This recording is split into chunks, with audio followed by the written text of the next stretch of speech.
अस्सलाम वालेकुम dear students, class ninth. आज चैप्टर नंबर 3 लॉगरिथम का जो एक्सरसाइज हमने शुरू की थी 3.2, आज हम उसका क्वेश्चन नंबर 2 करने जा रहे हैं।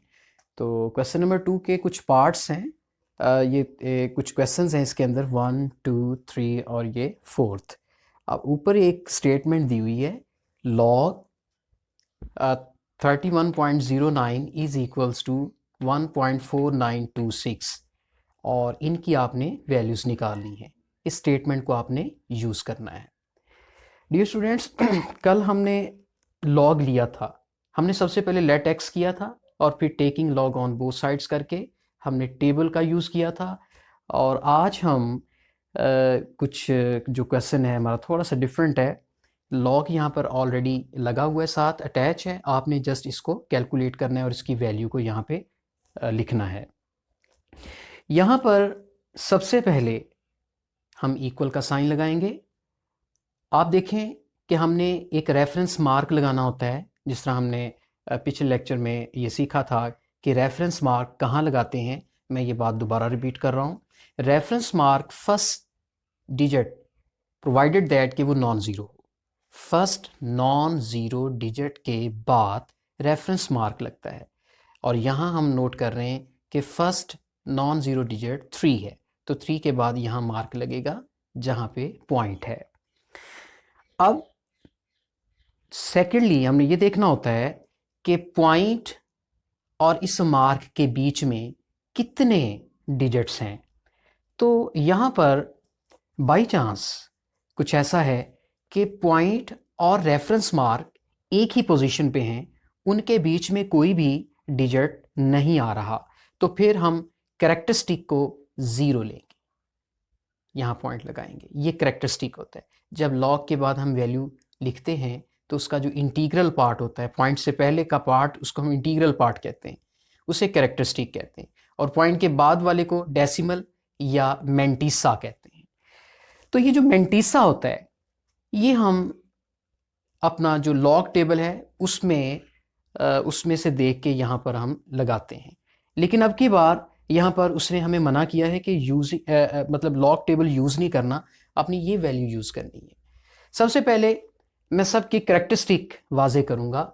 यहाँ पर कैरेक्टरिस्टिक बच्चों आपने ज़रा गौर करें, बताना है मुझे कि कैरेक्टरिस्टिक यहाँ क्या हो सकता है। बताइए, मैं रेफरेंस मार्क कहाँ लगाऊँ?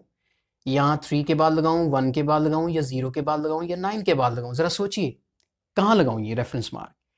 तो जी बिल्कुल, आपने बिल्कुल यही सुना है कि फर्स्ट नॉन ज़ीरो डिजिट के बाद लगेगा। तो फर्स्ट नॉन ज़ीरो डिजिट यहाँ पे क्या है? वो है 3। तो कहाँ लगेगा रेफरेंस मार्क? जी बिल्कुल 3 के बाद लगेगा। अब 3 के बाद जो रेफरेंस मार्क लगा है, इस रेफरेंस मार्क और इस पॉइंट के बीच में हमने डिजिट्स को काउंट करना है कि कितने डिजिट्स हैं। तो काउंट कीजिए, 1 2। बिल्कुल राइट, यहाँ पर आपने 2 लगाना है और पॉइंट लगा देना है। तो हमारा यहाँ जो लॉग का है उसका जो कैरेक्टरिस्टिक है वो 2 बनता है। इसी तरह नेक्स्ट हम अगले क्वेश्चन की जाने, यहाँ पर भी इक्वल लगाएं। तो यहाँ पर ज़रा सोचिए कि रेफरेंस मार्क कहाँ लगेगा? क्या इस 0 के बाद लगेगा? नो, 0 के बाद नहीं लगेगा, क्योंकि हमारा फर्स्ट नॉन ज़ीरो डिजिट होना चाहिए। तो फिर फर्स्ट नॉन ज़ीरो डिजिट क्या है? वो तो 3 ही बनता है। अब इस रेफरेंस मार्क और दूसरे नंबर पे अब क्या देखना है? इस रेफरेंस मार्क और इस पॉइंट के बीच में डिजिट्स काउंट करने हैं। जी करिए, डिजिट्स कितने हैं? 1 2 3। तो 0 जो है ये काउंटिंग में बतौर डिजिट्स हम इनको काउंट करेंगे, 1 2 3। तो ये रेफरेंस मार्क 3 आ गया। लेकिन नहीं, एक और बात जो कि यहाँ पर मैं ज़रूरी समझता हूँ, यहाँ जो पॉइंट है बेटे, वो इस मार्क की अब लेफ्ट साइड पे है। पहले क्या था? पॉइंट इस रेफरेंस मार्क की राइट साइड पे था, अब की बार तो लेफ्ट साइड पे है। तो क्या चेंज आता है? जरा सोचिए, कल हमने जो पिछला लेक्चर था उसमें सीखा था हमने कि जब पॉइंट मार्क की लेफ्ट साइड पे आ जाए तो क्या करते हैं? जी बिल्कुल, 3 के ऊपर मार्क आएगा, ये सॉरी बार आएगा, ये देखिए बार का मार्क आएगा। ठीक है, तो ये 3 के साथ नहीं लगाना, ये माइनस का साइन ऊपर लगाना है। अब ये पॉइंट लग गया इसका भी। अब नीचे आते हैं क्वेश्चन नंबर 4 की तरफ। यहां पर रेफरेंस मार्क कहां लगेगा? जरा सोचिए, 0 के बाद लगेगा या 3 के बाद लगेगा? जी बिल्कुल 3 के बाद लगेगा, क्योंकि 3 हमारा फर्स्ट नॉन जीरो डिजिट है। और अब पॉइंट और मार्क के बीच में कितने डिजिट हैं काउंट कीजिए, 1 डिजिट है तो 1 लगाएंगे। अब जो पॉइंट है वो मार्क की लेफ्ट साइड पे, ये भी देखना होता है, तो बार का 1 आएगा चूंकि लेफ्ट साइड पे पॉइंट है। अगर ये पॉइंट मार्क की राइट साइड पे होता तो मैं कभी भी मार्क ना लगाता, ये बार का साइन फिर कभी भी ना लगता। चलिए, ये तो था, हमने जितने भी क्वेश्चन थे उनके कैरेक्टरिस्टिक को हमने वाजे किया है। अब हम इनके जो मेंटीसा हैं वो अब हम लिखेंगे। मेंटीसा के लिए यहां हरगिज हम टेबल नहीं देखेंगे, हम यहां पर जो हमारे पास स्टेटमेंट गिवन है हम उसका इस्तेमाल करेंगे। चलिए देखते हैं हमारे पास स्टेटमेंट क्या है। अरे देखिए, यहां पर जो लॉग है 31.09 है, जो कि जिसकी वैल्यू हमें दी हुई है। तो यहां पर भी देखिए, जरा चेक कर लेते हैं क्या इसका कैरेक्टरिस्टिक कितना बनता है। जरा देखिए, 3 के बाद मार्क लगेगा। अब मार्क और पॉइंट के बीच में कितने डिजिट है, 1 डिजिट है, तो 1 यहां पर लग जाएगा बतौर कैरेक्टरिस्टिक। अब पॉइंट के बाद ये जो वैल्यू लिखी हुई है, मेंटीसा लिखा हुआ है, ये उसने पहले से आपको टेबल से देख के यहां प्रोवाइड कर दी है। तो ये किस सेंस में देखा है उसने 31 को 0 के कॉलम में देखा होगा और 9 के डिफरेंस को उसमें ऐड किया होगा। तो इस तरह से बेशक आप चेक कर लें, आप अपने तौर पे चेक कर सकते हैं। आप यहां पर देखिए, जो जैसे मैंने कल पिछले लेक्चर में बताया था कि देखने का क्या तरीका है, 31 का कॉलम देखना है आपने इस तरफ से और 0 के कॉलम में देखना है। ठीक है जी, ऐसे होगा ना जी, इधर लिखा होगा 31, ये 0 का कॉलम, ये 1 का कॉलम। 31 को 0 के कॉलम में उसके सामने जो भी वैल्यू होगी, 31 इधर होगा, 0 का कॉलम इधर होगा, जो वैल्यू यहां पे होगी वो लिखी होगी, और फिर उसका जो डिफरेंस है आगे 9 का डिफरेंस जो साइड पे दिया हुआ है बुक पे, वो उसमें ऐड करके यकीनन ये वैल्यू बनाई हुई होगी।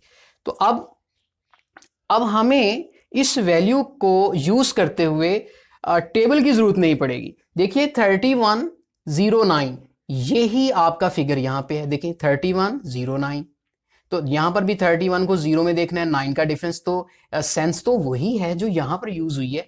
तो हम आपने ये जो मेंटीसा है ये यहां वैसे का वैसे लिख देना है। चूंकि मेंटीसा सबका सेम है, करेक्टरिस्टिक पे फर्क पड़ेगा। मेंटीसा सेम क्यों है? क्योंकि देखें आपकी न्यूमेरिक वैल्यूज 3109 3109 3109 3109 आ रही है। तो देखिए यहां पर हमारा जो मेंटीसा है वही आप लिखेंगे 4926। इसी तरह यहां पर भी हमारा मेंटीसा सेम है 4926, यहां पर भी मेंटीसा 4926।